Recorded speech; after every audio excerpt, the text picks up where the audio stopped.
show. Let us meet our panel. He is a Harvard University professor of Afro-American Studies and Philosophy of Religion. His book is called, there it is, Restoring Hope, Conversations on the Future of Black America. Cornel West.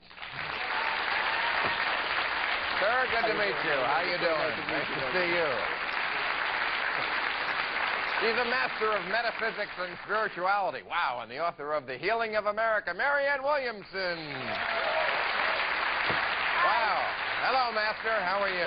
Nice to see you. She stars on Suddenly Susan and hosts Premium Blend, coming soon to a Comedy Central near you, Kathy Griffin.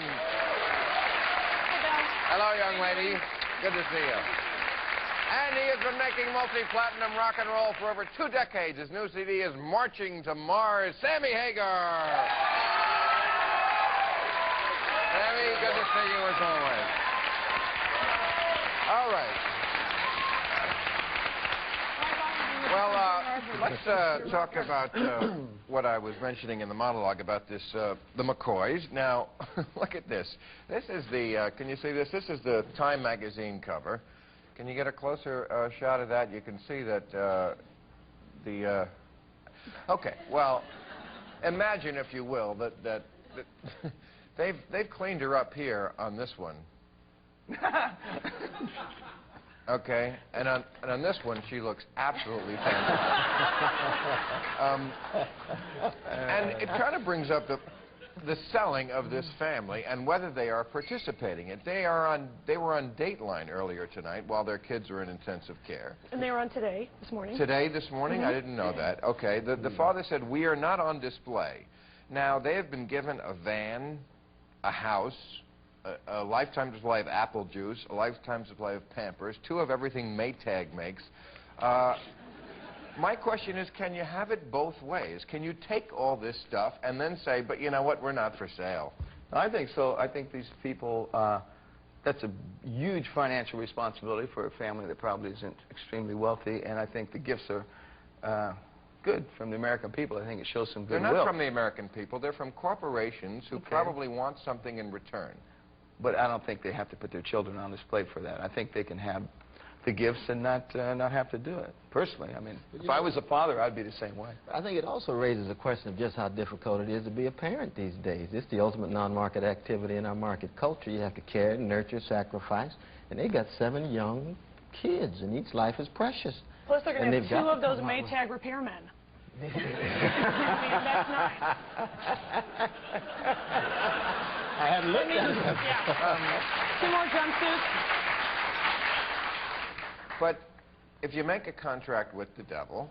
But why do you call that a contract with the devil, to receive a gift? That shouldn't be considered a contract with the devil. Because there's always a quid pro quo. And if you're saying, on the one hand, you know what, we want our privacy, on the other hand, you're going on all these talk shows. I mean, they've been on more shows than Marv Albert. I wasn't under the impression they were saying so much about, obviously they're not unwilling to discuss it, but they're saying that they're not going to allow the children's lives to become some sort of tabloid drama. And I think that that's reasonable. Overwhelmed. Yeah, nothing like this has ever happened to them before. That's the thing. What are the options that they would have? They need some help, just like most parents need some help. And it's nice that people are showing up for them and being generous. And here we are on TV. Here we are on TV. I think everyone has that thing inside them that likes, you know, attention like that, and so they're getting wound up in it, but I don't think that they're going to turn around. I think they're right by not turning around and saying we're not going to sell these kids to the media. But they are selling their kids to the media. What is going on the Today Show? What are they getting besides products that any corporation could just write off? Well, they're not getting a lot of money, and they didn't get a house, they only got a plot of land. I think it's the corporations more than the people. See, I think the corporations are kind of forcing this thing and getting all this publicity for it, and these people are going, wow, this is great. Oh, yeah, thank you very much. And it's probably it hasn't clicked to them yet that maybe there is a return thing, but I don't know, I wouldn't do it if I was them. How long do you think it's going to be before America moves on to the next thing? Because well, I think that's the issue. It's really not about what they owe. It's about the fact that I think the press seizes on a story like this as a way of deflecting our attention from things that really matter in this society. That's really, I think, pointing to them is But they don't have to participate in it, and yet they are. You don't have to go on Dateline. You don't have to go on the Today Show. If you really mean we're not on display, then you shouldn't make yourself on display. I mean, it's not a law. They can't subpoena you to come on the Today Show. You actually have to volunteer for certainly it. a human interest subpoena, though. story. Read the carefully subpoena. Well, let's put it like this. I bet you they didn't call the shot on the cover of that magazine like saying, fix my teeth, because, you know, that's something the magazine decided to do. I think they're being exploited. Yes. Partly that they don't really know what's going on. It's pretty hard out there when the media grabs you and throws you out there. It's like, wow, And it's I think that's fantastic the in some point. ways, it's scary in others. I think the point here is that there's this message that's been developed over the last couple of decades, mainly created by the media, that if your life interfaces with the public at all, that you are there for fair game, for any kind of, sometimes even the most vile exploitation. If you have something that matters in the public and people want to hear about it and you want to tell your story, that doesn't mean that therefore anybody can do anything and say anything, and I think that's a line they're trying to how pull. naive. Hey, we all wish we were on the cover of that magazine. If you get in the sewer, you better know how to swim at the turd. You take that back. I want to talk to you about that. You are just throwing down. No, I think No you're one bringing up, I'm not naive at all. I know what a sewer it is I'm there. super jaded. What I I'm used to be a saying- hooker, and I've seen it all. Go ahead, Marianne. I'm saying I'm saying that the public domain should not be a sewer. And what's happening in America today is that any public conversation, because you're such fair game, the best and the brightest among us, our own most noble selves, are scared to get out there. So what you've got in the public conversation is the worst that America has to offer instead of the best. And this isn't about those particular people, but for the whole culture it's damaging. And to say, oh, you're naive, that's what it's like out there. What if you're not naive? You just don't like the way it is out there, and it wasn't always Then like don't that out there. participate. Don't pose for the cover of Time and Newsweek, because if you do, then you know that they have the right to change your teeth. Yeah, but my conversation is... You know, well, I think there's a much more important conversation than just that couple. I mean... And so what would that be? What I said before, which is that the public domain shouldn't have to be a place But that's so shouldn't isn't mean-spirited. is. You know what? I mean, that's the world we live in. But the world we live in, you know, and this is, now you're going to call me ridiculously naive, not just hopelessly naive, but ridiculously, but I think that it is a responsible behavior. I think that's what Cornel talks about, what many of us are talking about, which is just because something is the way it is. We will doesn't mean it has talk to be. about it, but we got to take a commercial because we are part of that culture.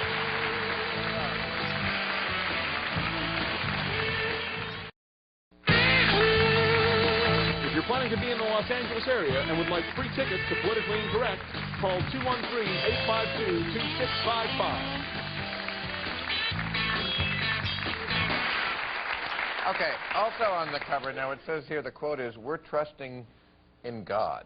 I'm wondering, now, I was raised with a sense of God that was a little less passive than this, that God helps those who help themselves. This seems to be like they're saying, you know what, this happened and we're trusting it.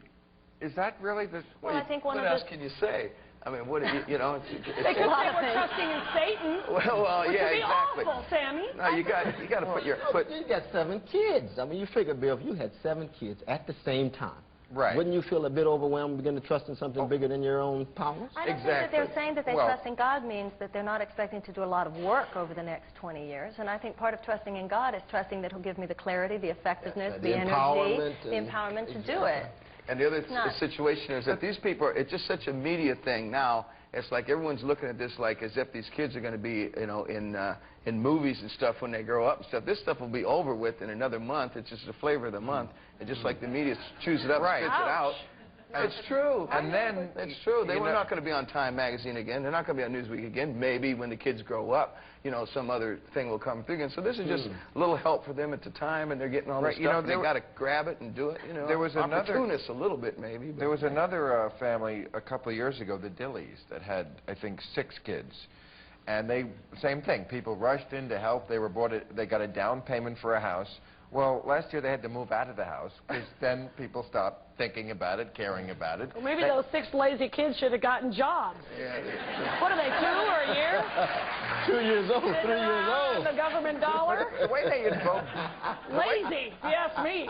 Babies are lazy. That's the problem, Bill, with this country. Sorry.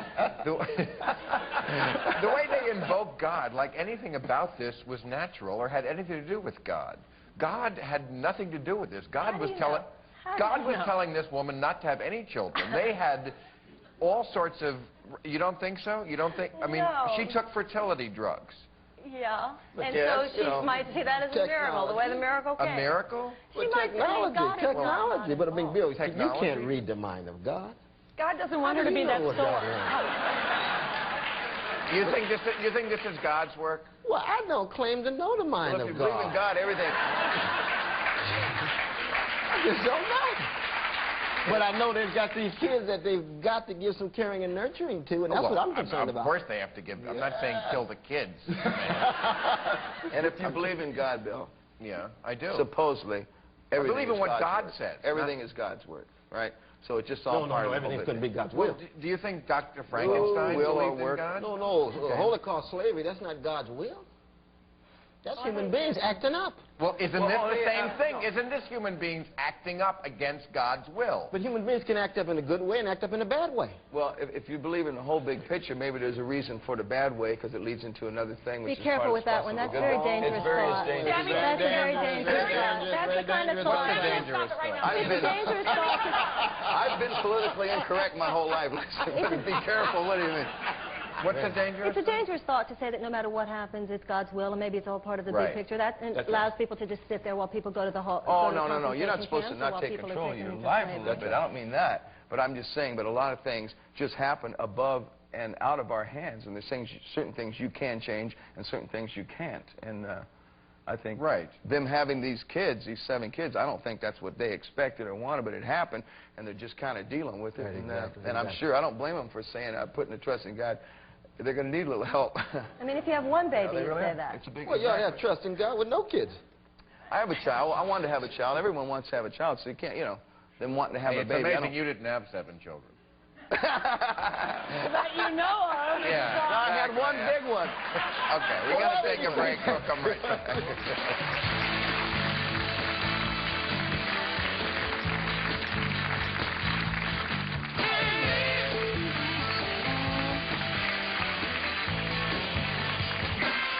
Okay, now we're talking about these septuplets, and I know it looks like I'm the only skunk. Bill, I hate that murdering au pair. I just can't stand her, and I'm so mad at England. Go ahead. There is another skunk at the garden party here with the septuplets.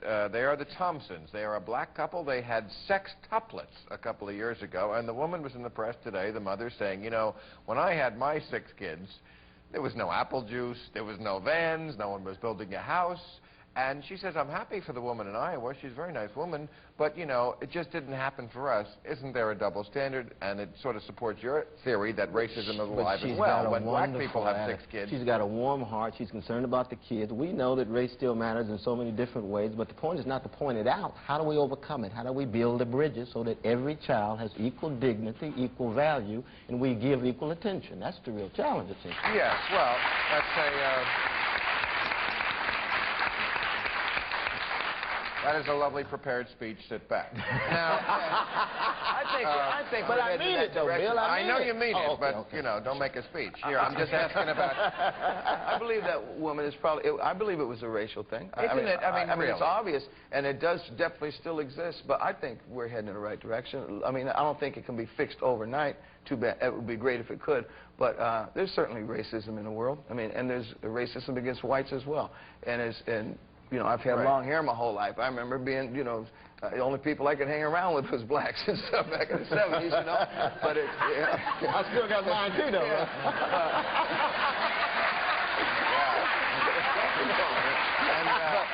But it's coming together.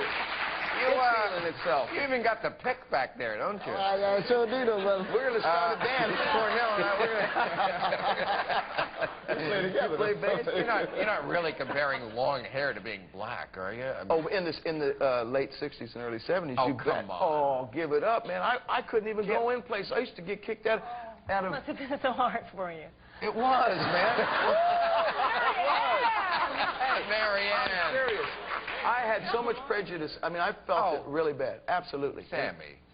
There were Bill, restaurants... didn't you ever see Billy Jack? It was really hard for long-haired people. In the 70s, okay, early 70s, San Francisco.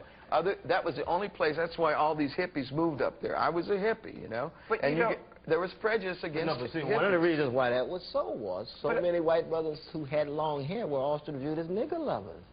You associate Well, with it wasn't these a black pre- That's folk, as ridiculous and as what he's therefore- saying. No, not at all. He was marginalized, which meant you must have been hand in hand with these other folk who were also marginalized. Us, one of those liberal folk who like to hang around those Negroes. I was in a store one time. I don't know. Bill, I'm not sure either. For a minute there, you kind of turned into my Uncle Morris. I was in a store, and a little kid came around the corner. I was reading a magazine. The little kid came around the corner and said, "Hey, Daddy, look, there's one of those jerks." I swear to God. And you're still here to tell the story. That is, well, but I mean, it's okay now, but I'm saying there is prejudice, but everything gets better. It's getting better, and better, and better. but It's long getting better. hair doesn't really compare to the Not African in American history, but at the time experience. it did to me when I wouldn't get let into a place because I had long Remember hair. that song, Hair? The guy tucked the hair under my hat. Exactly. And When the that cops sign, would stop sign, you, sign when the police everywhere, would stop sign. you because you had long hair out of the car, what have you been doing? Start looking around for drugs. I'm dead serious. Well, see, that's exactly what often happens to black That's folks. right. It down was the the same street. You see situation. the It didn't last as cases. long. The brother's been dealing with it for a long time. This is But true. This it's is true. But it's getting better. It's all getting better. Turning black in front of us. We're going into the... No. What's up?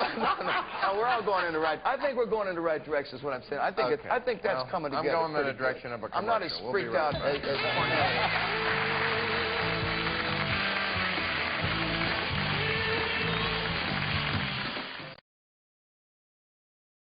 Representative Jim Rogan, Sarah Silverman, Estrella Elizondo, and Steve Lawrence. All right, we were talking about how Sammy got hassled by the man. You know, you can, like, Find the man. take scissors and cut off your long hair, but you can't cut off your black skin.